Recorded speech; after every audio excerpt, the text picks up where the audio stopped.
What's up, everybody? How are we doing today? Garrett, let's talk. Let's get better. Once again, bumpy roads. Video number 2 on something I want to try and put together, maybe help somebody out, my life story. Today, I have 2 short, I guess, stories for you.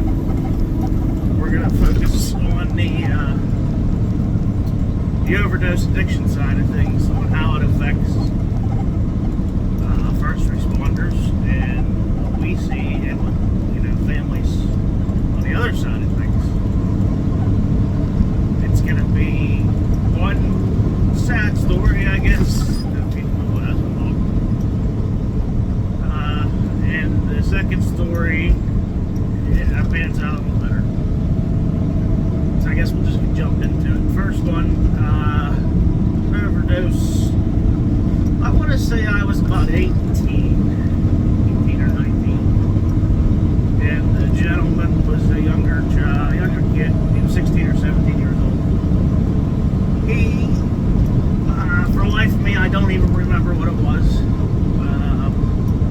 I know he asked several times, what'd you take, what'd you take on him. Obviously, he was unconscious, but his friend or whoever was there, what'd he take, what'd he take, what'd he take, and nobody wanted to say anything. Out of fear of getting in trouble.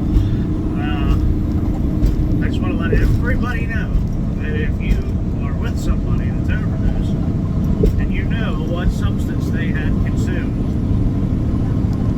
you are not going to go to jail because you said what they took. You are protected. That's not a crime. Not saying that if you haven't, if you're possessing said substance, that you're not going to get in trouble.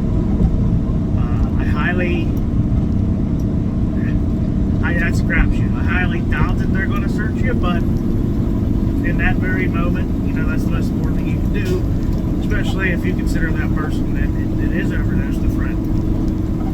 But this guy was very young, and multiple attempts at CPR, first responders. Mother is absolutely hysterical, which rightfully so, I would be too. In that instance, had somebody said yes, he had heroin or Oxycontin, or it's Oxycontin actually, but whatever, you could have saved his life. I mean, certain things, Narcan, like I said yesterday, will work, but some things it doesn't work for. It's not going to reverse a stimulant. You're not going to overdose on cocaine or meth and administer Narcan, and it's not going to work. So you got to be specific in what telling people what these people take. But unfortunately, this guy passed away. It hit me a little hard because he wasn't but two, maybe 3 years younger than me. I think maybe 2 years younger than me. At the time, yes. And I'm not blaming anybody, but it's just a simple learning point that yes, you can tell somebody what a person has taken to prevent their death. That was a sad day, sad situation. Unfortunately, that was years and years ago. Unfortunately, it happens. One of these videos are to try and get a point across to people that are struggling that there is more to it. Yes, you are struggling. I get it. I've been, like I said yesterday, I've been through it. I know all things like that on my end. But you gotta tell us what happened. Not me anymore. First responders, what happened, what they think. But this young gentleman had his whole life tied up. He passed away. I believe, but don't quote me, I do believe he made it to the hospital before he passed away. He passed away at the hospital. I did not transport with him, but I had to see his mother, along with everybody else, not just me, but I'm just telling the story. tears because she lost her child. And no parent should ever, like I said yesterday, no parent should ever see that. So, this poor woman's bawling, and well, there's nothing you can do. You try your hardest. You try to do what you're taught to do. And unfortunately, there's nothing you can to do to console somebody. It is what it is. But I just want people that are struggling to realize, and I know it's hard, that this is going to happen, and your family is going to hurt more than you once you're gone. They're never going to get you back. So think about that.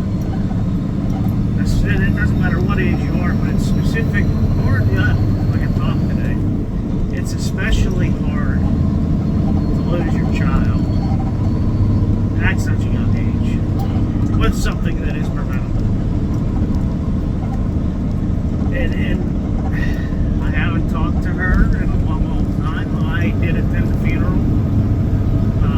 After everything was settled down, they had the funeral and the burial and stuff, and I did attend that. And it was hard because I knew the person. And when you live in a small town, you pretty much know everybody. So it was difficult.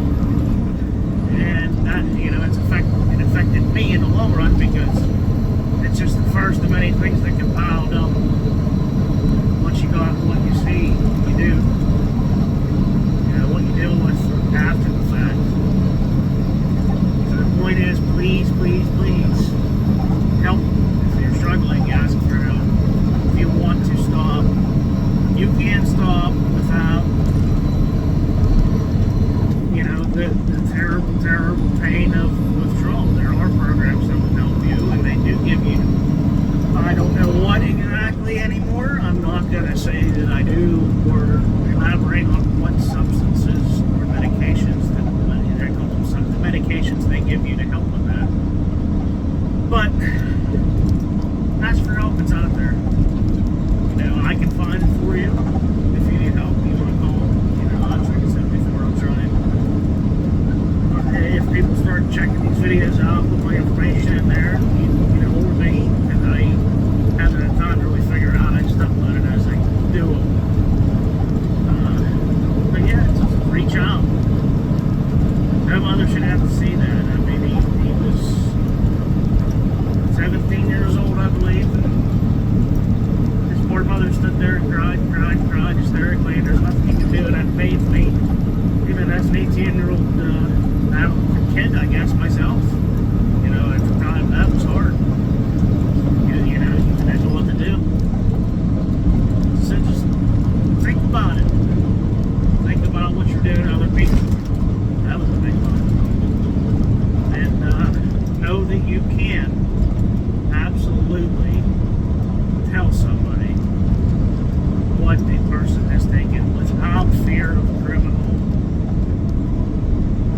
I don't even know what you want to call it, prosecution, or any blowback.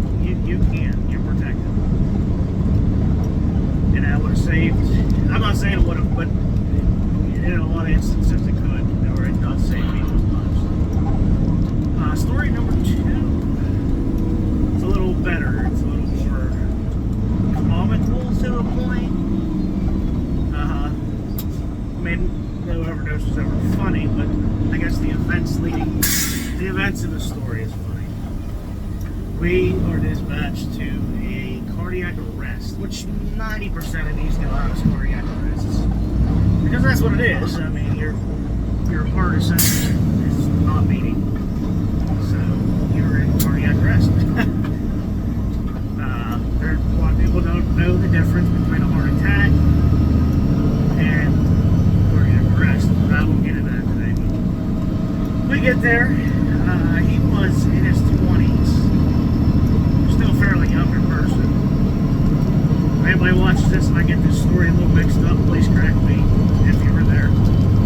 But he, from what I recall, had been sucking on a fentanyl patch or morphine patch of some sort.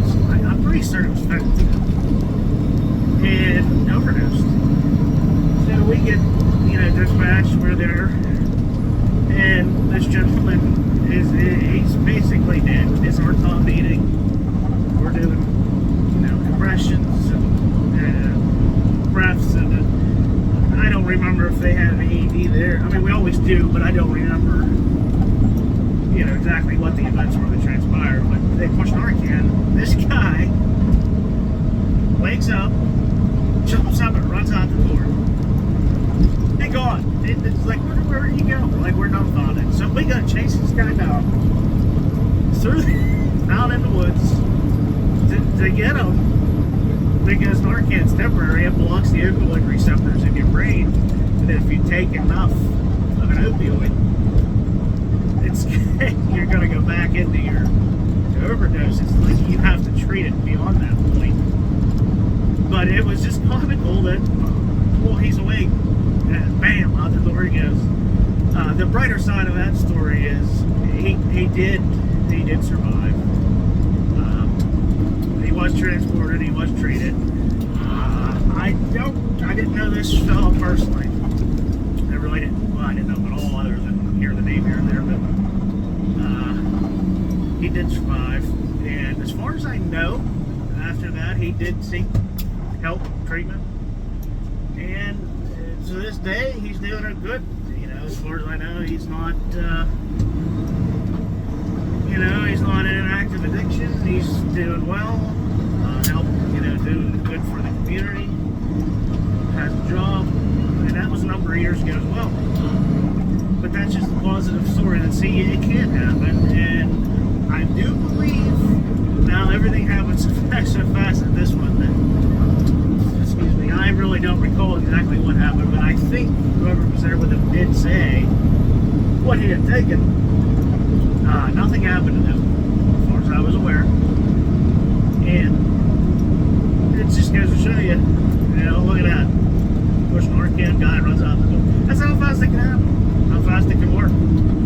But it can quit working just as fast. Unless I'm wrong, and there's people out there that can correct me, I'm fairly certain that you can, once that your opioid receptors,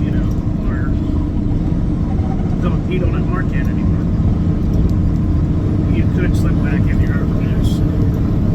Bad things can happen. But that was just a brighter note for today. And yes, he did. He lived. He ran away. He was not having no part of that. He's the dude. So that's a brighter story, I guess. I'm not going to do too long on the video today. Tomorrow, maybe even later tonight, I don't know, because I do have some ideas in my head. I will do a little more on the addiction side with alcohol and how it affects your family and first responders and things like that. But this today, right now, I think it's a Wednesday.